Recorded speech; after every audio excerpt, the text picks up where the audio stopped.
Mata, no? What's your name? When twistig bukas yung bibig, wala yun. And then, ingon ka, ginsert mong kamot, pisga akong kamot, squeeze my hand, wala yun. Kasi may mo on. Dili na, wala naman siya response. I-push ang lughan. You start CPR. CPR. So, ito na yung pagkakataon mo. Di ba? Pero bago mo gagawin yon, kung na-confirm mo na wala na siyang malay talaga, unresponsive na siya, unang-unang gagawin mo sa pasyente is, you place the patient on a lying and sideline position. Everybody, you follow. Bring your left hand to the side. Kayo po, yung left hand yung ganyan. Para hindi makan mo. Yan.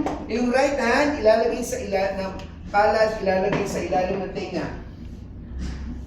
Follow. Yan. Okay? Ito po yung gagawin nyo sa pasyente. Take away all unnecessary na. Then itataas po yung right na tuhod, 90 degrees. Alright? And then, we bring the patient to the sideline position. The less that you can do. You see the tuhod? Tumama siya sa floor. Nakita niyo yung side.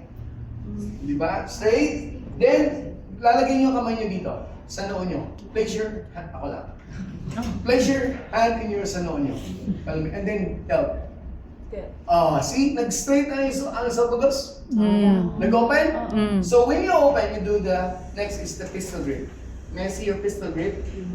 Ito pong, ito. Sa tatlo na to, ilalagay po ito dito sa chin. Push. And then, ito pong tama tsaka yung index finger, ilalak po siya dyan. Yan. See? Ayan. Open po. Ayan, better. Huwag po ganyan, ha? Pagkagat po kayo. Pistol grip po. Si Daddy, sir, kaya ano na yan. Ito muna, para iwan ka mo. Si Daddy nag-uugi. Yan. Tapos, Daddy, pagsawa. yan. Yan pa. Yan. Then, open. Mas madali po yung open. Kasi pag hindi po ito gagawin, baka mahaba ko mo, masugat niyo po yung pasyente. So this is the best way to open. Set tayo ulit. So, sinide ko with tilt the head, no? Steady ka lang.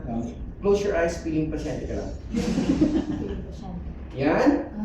We tilt the head. Nice. Straight na, di ba? And then we do the pistol grip. Then we open the mouth. Huminga ang pasyente, hindi? Nga. Hinga na. Hinga na siya. Huminga ang pasyente. Basta, remember yung heart mo ay designed pump. Merong oxygen residual ang body. So magko-continue pa yan siya. So kahit wala na siyang response sa'yo, within 6 minutes time, meron pa siyang oxygen residual sa body. So mag-absorb pero gagamitin pa yung body. So the moment you open this one, you do this one, the sideline position, sa pasyente, you do this one. Mag-uutos ka ngayon ng bystander. Sir, pwede kang tumawag ng rescue. Meron po ditong young adult na lalaki. Pakisabi po, non-responsive siya. Magpo-proceed po yung CPR. Pwede po kayong bumalik.